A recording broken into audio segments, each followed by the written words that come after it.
In this video I'm going to tell a little bit about Dungeon Run. This is a game that was released in Europe already and has now been released in the US. I picked it up at Origin 2015, which is also where I'm filming right now. And in case you don't believe me, see? Origins. So many people playing, always nice. Now, Dragon Run is a simple dungeon-themed game. It's a dungeon crawl technically and thematically, but it is not one of those super complex dungeon crawls that you have out there. It doesn't have much of an epic span. It is a simple push-your-luck game, which, however, has some interesting elements. In this game, you have a board here, and you set the dragon on the number corresponding to the number of players, which can be 2 to 5. So the more players you have, the longer the game. Suppose we have a 3-player game, then we place the dragon there.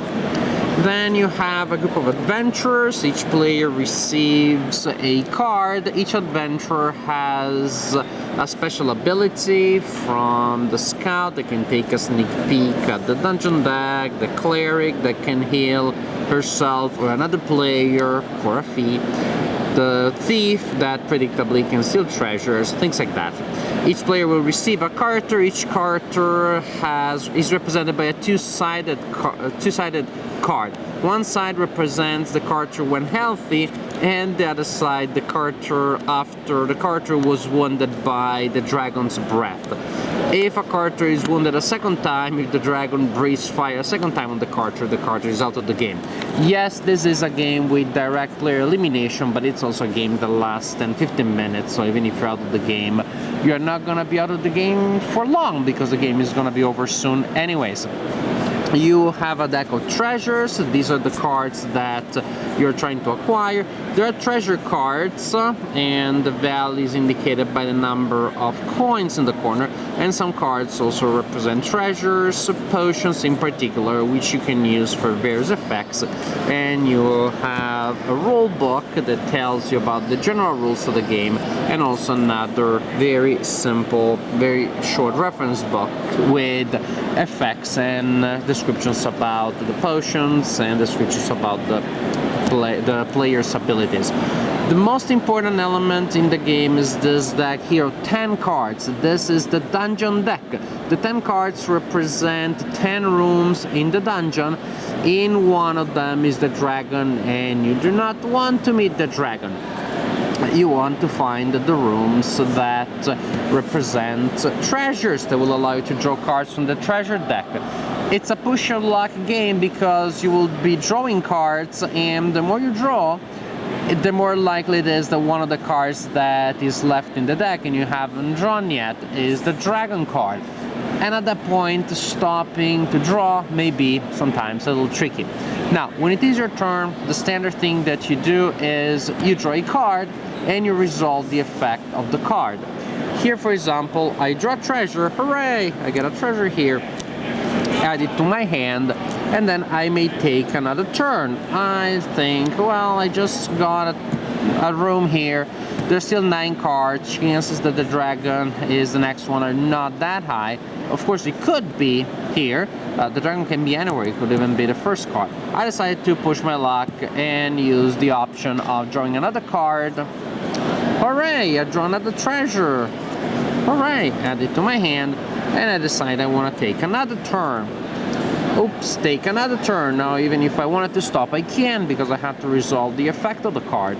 So you have some cards that will allow you to draw treasures, and other cards with various types of effect that you simply resolve following what the text of the card is. Here, I draw or discard until I have exactly 4 treasures. In this case, it's a good card for me, but suppose that early on in this round I had collected a lot of cards, then I would have to discard down to 4. And this symbol here means that I have to stop now. Now the next player goes, for example, and we'll do the same with the cards that are left. In this case, 6 cards are left. Chances that the dragon is the next one are not that high, but not as good as they were before. So when you start feeling that maybe the dragon is next and you are a little bit worried about that, there are things that you can do. There are two things that you can do to try to avoid meeting the dragon, which is to try and avoid to draw a card. The standard procedure, the standard action is to draw a card and see what happens. How can you avoid doing that? If you feel the dragon is next, two options, as I said. One is you can, the technical term in the game is cry like a baby. I don't much like that. You act cowardly and you do not have to draw a card. You act in a shameful way, just running around and crying and begging other players to defend you. To pay the price for that shame, you have to discard a card, a treasure card, with a value of at least 2. And that prevents you from drawing a card. The game goes to the next player. Another thing that you may do if you don't want to draw a card is to try to hide. In which case you discard a treasure from your hand with a value of at least 1, and then you roll a die. You roll a d10. If you roll a number that is higher than the number of cards still in the dungeon, in this case I would need a 7 or 8 or a 9, because the 0 is a 0 on this d10. If you roll a number that is higher than the number of cards remaining here, you pass the test, which is great. You do not have to draw anything. You manage to hide yourself and your party successfully, and you move this marker down by 1. The round is over. You reset the dungeon and you start playing again. And this is the card that you're trying to avoid drawing, the one that if you draw will wound you. And after that happens, you also reduce the number of turns here by 1. So basically the turn will end if a player manages to hide successfully or if the dragon is seen. You play the game until the end of the track, when the dragon goes to sleep here, and at the point the player with the highest amount of victory points, that is the highest amount of treasures, is the winner of the game. Something that I also need to mention is that another way in which the game can end is if all players have been eliminated but one, in which case the survivor is the winner of the game. Now, Dragon Run. I am filming now from my hotel room here at Origins 2015, and I'm going to tell you about my general impressions of the game, which I picked up and purchased, so big giveaway there. I liked it. Do not ask it to be anything else or anything more than it is. Clearly this is not an epic fantasy experience a la Descent. It is a simple filler. It is a light filler based on a push your luck core mechanics, which is one of the most intuitive mechanics that you can have out there. It is at the core of so many games. The point is that here it becomes the main element. It's not just one of the other elements, which has the advantage of making the games very accessible also to non-gamers. You definitely do not need to be a heavy gamer here. You can play it casually, you can play with friends that do not usually play games, with relatives, even though relatives sometimes don't really get the fantasy element, but that's secondary. It is a filler, but it's a pleasant one. It's one that has a lot of interaction, has a little bit of humor to it, a little bit of an RPG element in a super light, playful way. Of course, it's more about joking about the character that you are playing and the kind of terrible things that happen to the character, rather than to really impersonating the character and having an immersive experience. But it's fun to pretend I'm the thief and I'm doing that to you. I'm the coward and I'm running away scared as the dragon turns you in a big pile of ashes. So there is fun there. It's light fun, but definitely it is entertaining. Paradoxically, it reminds me of a much larger game, and one that I did not like very much when I played it. For those of you that think I only make positive video reviews, watch my video for Dragon Rampage. You'll see that definitely I did not like the game very much. The overall idea is not that different, is that you are part of a party of fantasy heroes, you're going down the dungeon, you're trying to steal stuff, and then the big boss shows up and everybody's trying to run out. But that takes a long time to play. I personally found the game pretty fiddly. I found it lacking in interesting options.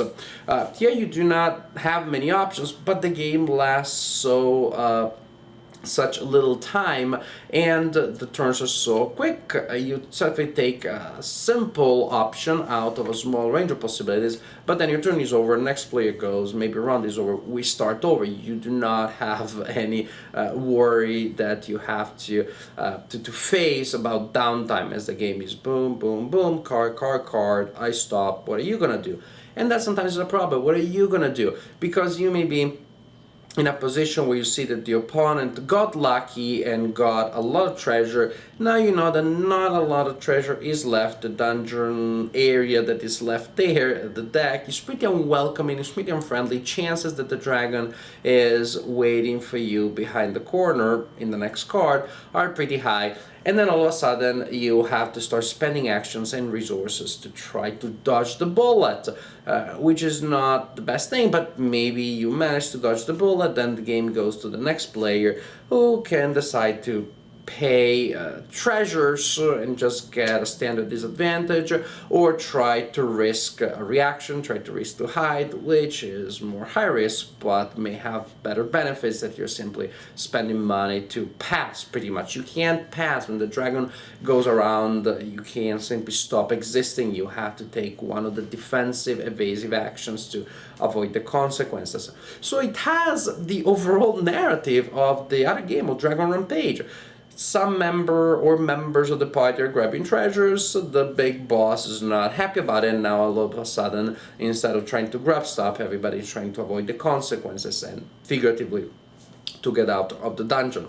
So there is that aspect there, which is push your luck, but it's so simple, clean, intuitive, fast, which really keeps the game going and makes the game interesting and pleasant.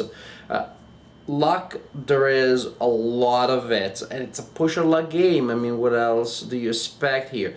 You may be the most strategic player in the world. You shuffle the dungeon cards. The first card that you flip is a dragon, and that's it. And maybe the next time that happens against you. Of course, that would be a freak occurrence, but these occurrences happen all the time in gaming, and you never got a chance of playing. You just got kicked out of the dungeon before doing anything. Yes, but that may happen, but it's gonna be rare, and I don't think you're gonna go around foaming and screaming, oh my gosh, I wasted the entire day playing this game. This game was the most important thing for me. It took me 2 days to learn the rules, and then It's a light filler. It's such a light filler. If anything, something super freaky happens to you, you're gonna burst out laughing together with the other players, and you see what happens next.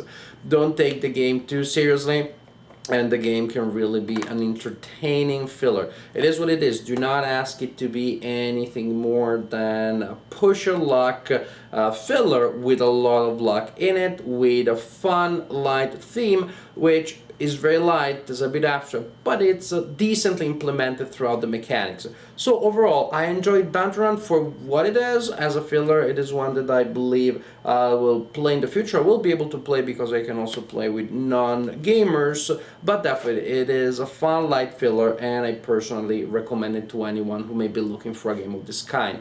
Dragon Run by Blue Orange, filming from Origins Game Fair 2015. I hope you enjoyed with this video. See you in my next video.